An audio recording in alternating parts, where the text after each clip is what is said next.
ईद उल अज़हा, ईद उल जोहा जिसे हम आम ज़ुबान में बकरीद कहते हैं, पूरे तमाम सिटी पुलिस के तरफ से सभी भाइयों और बहनों को मैं मुबारकबाद पेश करता हूं एडवांस में। हैदराबाद शहर में ही नहीं, पूरे हिंदुस्तान में, पूरी दुनिया में पिछले 5-6 महीने से जो एक माहौल चल रहा है जिससे आप वाकिफ़ हैं, ये जो वबा है कोरोना वायरस का, इसके कारण तमाम ज़िंदगी बिल्कुल एहतियात के साथ निकल रही है। अगर आप हैदराबाद में देखें तो शुरू से ही हर मजहब में, चाहे वो हिंदुओं का रामनवमी हो, हनुमान जयंती हो, और अभी जो तुरंत गुजरा बोनालू, जिसका एक बहुत अहमियत है हैदराबाद में, हमारे क्रिश्चियन कम्युनिटी में बिशप थुम्माबाला के तरफ से जो इनिशिएटिव था ईस्टर में, जिसमें कि लाइव स्ट्रीमिंग किया गया फर्स्ट टाइम वीडियो के मार्फत से, और गुड फ्राइडे को देखा गया। फिर हमारे मुस्लिम भाई बहन जो हैं, रमज़ान में भी देखे कि बहुत एहतियात के साथ सब लोगों ने रमज़ान को मनाया, ईद को मनाया, क्योंकि ऐसा माहौल शायद पहले कभी इतिहास में नहीं आया, और इसीलिए सभी के कोऑपरेशन से और अल्लाह सुब्हानहू व तआला के रहम से आज अगर हैदराबाद में दूसरे बड़े शहरों के कंपैरिजन में हमारा नंबर इन्फेक्शन का कम है, डेथ का कम है, तो इसका वजह यही है कि सभी लोगों ने मिलकर इस वबा से एक साथ लड़ने का जो एक डिसीजन लिया, सब शरीक हुए, और इसी स्पिरिट से हम लोग आगे भी चलेंगे। तो बकरीद में भी हम लोग इसी तरीके से आगे आप लोगों से गुजारिश कर रहे हैं, जैसा कि पहले सभी फेस्टिवल में हुआ था, रमज़ान में भी हुआ था, कि कहीं बड़ी गैदरी, कहीं जमात नहीं हुई थी। जैसा कि आप जानते हैं, ये बड़ा चोर किस्म का वायरस है, ये चुपके से आपके शरीर में दाखिल हो जाएगा अगर आप किसी के करीब जाएंगे। 2 गज की दूरी बहुत ज़रूरी है, और इसीलिए हमारे गवर्नमेंट के तरफ से और हमारे बुज़ुर्ग आलिम की तरफ से लगातार कोशिश है।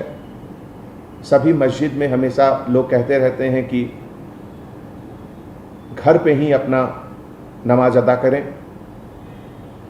और अगर मस्जिद आना है तो घर से पहले घर में ही वजू करके आएं। तो इन सब बातों का एहतियात हैदराबाद में हम लोग सब पिछले 5 महीनों से करते आ रहे हैं, और अभी बकरीद में भी मुझे यकीनन पूरा भरोसा है कि हम लोग सब मिलकर सबसे पहले, जिसको कहते हैं आज हम लोग सेफ बकरीद, सेफ ईद का एक नारा देंगे। शायद ही कोई हैदराबाद का घर है जिसमें बच्चे नहीं हैं, जिसमें बुजुर्ग नहीं हैं, जिसमें ऐसे लोग नहीं हैं जिनके पास बीपी, हार्ट या कुछ मोटापा, इस तरह का बीमारी न हो। उन लोगों को बचाना सबसे ज़रूरी है, और उनको बचाने के लिए सबसे पहला चीज़ यही है कि हम लोग कम से कम दूसरे लोगों से मिलें, मुबारकबाद, ज़ुबानी मुबारकबाद पेश करें। गले मिलने की ज़रूरत नहीं है, माहौल ऐसा है। अगर जान बचेगी तो आगे आप अगली बार 4 और बकरे भी कुर्बान कर सकते हैं, लेकिन अभी बुजुर्गों को बचाएं, बच्चों को बचाएं। इसीलिए जो बड़ी बड़ी मस्जिदें हैं, जैसे मक्का मस्जिद, शाही मस्जिद, वहाँ के जो कॉम्पिटेंट अथॉरिटी हैं उनके तरफ से भी है ज़रूर। माहौल अभी कोई बहुत बदला नहीं है रमज़ान के महीने से। रमज़ान के महीने में अगर आप देखिए, total number of positive cases जो आए थे हैदराबाद में ही नहीं, तमाम हिंदुस्तान में, उस महीने के कंपैरिजन में अभी नंबर्स ज़्यादा हैं। इन्फेक्शंस के नंबर भी ज़्यादा हैं और जिसके कारण डेथ के नंबर भी ज़्यादा हैं। तो ऐसे हालात में कहीं भी जमात का इकट्ठा होना बिल्कुल ठीक नहीं है। जैसा कि आप लोगों ने वर्ल्ड हेल्थ ऑर्गेनाइजेशन के गाइडलाइंस पढ़े होंगे, Indian council for medical research ICMR के तरफ से जो लगातार गाइडलाइंस निकलते रहती हैं, उसमें भी इसका जिक्र है कि किसी भी तरह का रिलीजियस गैदरिंग किसी भी मज़हब का वो बिल्कुल ठीक नहीं है अभी। और वही एक ऐसा मौका है जहां ये वायरस जहां अभी तक नहीं गया वहां भी जा सकता है एक दूसरे के ट्रांसमिशन से। तो ऐसे माहौल में किसी भी तरह का गैदरिंग बाहर बिल्कुल उचित नहीं है।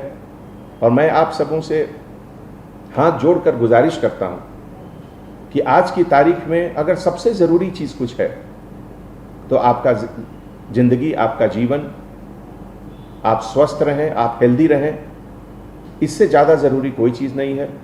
और सिटी पुलिस के तरफ से मुझे बहुत खुशी होगी कि अगर आप सभी को ये समझाएं कि ऐसे मौके पे अभी जो एहतियात रमज़ान में सब लोगों ने दिखाए थे वही अभी बकरीद में भी रखें। कोरोना वबा से जो लोग इफ़ेक्टेड हुए और उसको हराकर, जिसको हम लोगों ने नाम दिया कोरोना कॉन्करर, कोरोना को हराकर जो वापस डिपार्टमेंट में दोबारा ड्यूटी शुरू किए, वो हमारे लिए सोर्स ऑफ इंस्पिरेशन है। उनका कॉन्फिडेंस हमारे लिए, हम सब के लिए एक मिसाल है। एक बात उसमें से एक हमारे ऑफिसर ने बहुत अच्छी कही, वो मैं यहाँ पे कहना चाहता हूँ। चूँकि बकरीद के समय सैक्रिफाइस, कुर्बानी दी जाती है, तो एक चीज़ का जहन में ज़रूर रखें कि जो कसब कसाई लोग हैं, जो कुर्बानी करते हैं, जो काटते हैं जानवरों को, वो सेहतमंद हैं या नहीं। उनका सेहत बहुत ज़रूरी है। अगर वो खुद सेहतमंद नहीं है तो वहाँ से भी ये वबा दूसरे जगह फैलने की गुंजाइश रहती है। तो मैं आप सबसे गुजारिश करता हूँ कि जहाँ से भी आप लोग जा रहे हैं गोश्त लाने, एक बार उसका भी ध्यान रखें कि जो कसाई लोग हैं उनका हेल्थ बहुत ज़रूरी है पूरे सोसाइटी के लिए, बहुत ज़रूरी, बहुत सबक मिलता है। और आज की तारीख में उस कुर्बानी की अहमियत पहले से ज़्यादा है।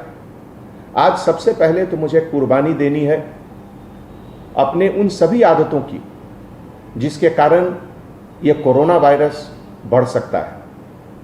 मुझे कुर्बानी देनी है कि मैं किसी से गले मिलकर उसको ग्रीट नहीं करूं, जुबानी ग्रीटिंग्स करूं।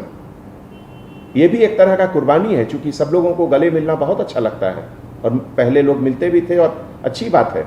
लेकिन अभी के माहौल में उसकी कुर्बानी देनी होगी, उससे अलग रहना होगा हम लोगों को। इसी तरीके से जो हमारे घर में जो बुजुर्ग हैं, किसी भी हालत में उनको बाहर नहीं आने देना है। जो छोटे बच्चे हैं उनको बाहर नहीं आने देना है। तो इन सब आदतों की कुर्बानी देनी है। आज हमारे देश में बहुत ज़रूरी है कि हम अपने ऊपर कंट्रोल रखें, अपनी उन हर आदतों का कुर्बानी दें जिससे कि ये चोर वायरस जो है कोरोना, ये जो चाइना ने पूरे दुनिया को एक अपने तरफ से एक ऐसा अजीब तोहफा दिया कि पूरा दुनिया परेशान है उससे बचने के लिए जिस चीज़ों की कुर्बानी देनी है हम लोग देंगे। लॉकडाउन खोलने के बाद दोनों चीज़ की अहमियत बढ़ी, लाइफ और लाइवलीहुड। लाइफ को भी बचाना है और लाइवलीहुड को भी बचाना है। खास करके जो हमारे गरीब लोग हैं, जो सुबह से शाम को मेहनत करके रात का खाना खाते हैं, अगर उनकी रोज़गार हम लोग बंद कर देंगे तो ये बहुत बड़ा गुनाह होगा। और इसीलिए रोज़मर्रा की ज़िंदगी हमेशा आगे चलती रहनी चाहिए। और पब्लिक में जो अवेयरनेस है पहले से बहुत ज़्यादा हुआ है। 90 to 95% लोग मास्क लगाकर रोड पर चल रहे हैं, लेकिन अभी भी लगभग 2000 से 2500 लोगों को सिटी पुलिस के तरफ से हर रोज़ फाइन होता है कि वो पब्लिक प्लेसेस पे मास्क के बिना घूमते हैं। मैं उन सभी से गुजारिश करता हूँ कि आप अपने लिए, अपने परिवार के लिए, अपने बच्चों के लिए, उनकी सेहत के लिए ज़रूर मास्क पहनें। आप हेल्दी हो सकते हैं, लेकिन आप इस वायरस के कैरियर भी हो सकते हैं। हो सकता है कि आप में ये सिम्टम न दिखे, लेकिन आपके संपर्क में जो लोग आएंगे उनको ये जरूर इन्फेक्ट करेगा। इसीलिए नंबर अगर थोड़ा ऊपर जा रहा है या थोड़ा नीचे आ रहा है, उससे अपनी सावधानी में कमी नहीं होनी चाहिए, एहतियात ज़रूर बरतना चाहिए। कम से कम अभी मुझे लगता है कि 2 से 3 महीने तक तो बहुत ज़रूरी है कि हम लोग स्ट्रिक्टली फॉलो करें, इम्प्लीमेंट करें जो भी गवर्नमेंट की गाइडलाइंस है, ICMR की गाइडलाइंस है। सबसे पहले तो जो हमारे देश का जो कानून है, उस कानून के तहत जो भी प्रोहिबिटेड एनिमल्स हैं, जैसे काऊ, कैमल या इस तरह के जानवर जिनका एग्रीकल्चर में अभी तुरंत यूज़ हो रहा है, उनकी कुर्बानी न दी जाए। और जो भी लोग कुर्बानी दे रहे हैं, जो ज़बह कर रहे हैं, वो जो एक हाइजीन के तरीके से होता है, जो चाकू या जिससे कट कर रहे हैं, वो कहाँ से लाए, उसको अच्छे तरीके से सैनिटाइज ज़रूर कर लें। हर चीज़ का सैनिटाइजेशन करना बहुत ज़रूरी है। एक बहुत अच्छा सिलसिला है बकरीद में कि लोग गरीबों को देते हैं, अपने पड़ोसियों को देते हैं गोश्त। उसमें भी थोड़ा सावधानी बरतें कि अगर एक जगह से कहीं इन्फेक्टेड गोश्त बाहर निकल गया तो वो बहुत लोगों को इन्फेक्ट कर सकता है। इसीलिए हमने पहले गुजारिश की थी कि जो कसब लोग हैं उनका हेल्थ बहुत इम्पॉर्टेंट है, कि वो स्वस्थ हैं, वो कैसे हैं, और घर में जो भी लोग कटिंग कर रहे हैं उनका हाथ साफ रहना चाहिए। जहाँ तक संभव हो हाथ में दस्ताने पहन लें, ग्लव्स पहन लें, और उसके बाद ज़बह करें तो बेहतर होगा। जो हमारे बुज़ुर्ग हैं, हमारे इस्लामिक स्कॉलर हैं, जो हमारे आलिम हैं, उनसे मैं दरख्वास्त करता हूँ कि कुछ रास्ता निकालें, कुछ सोचें। क्या 2 ईद की नमाज एक वक्त में हो सकती है क्या? इस तरह का कुछ सिलसिला अगर सोचकर वो कुछ निकालेंगे तो इसमें सबकी भलाई है, सभी के हेल्थ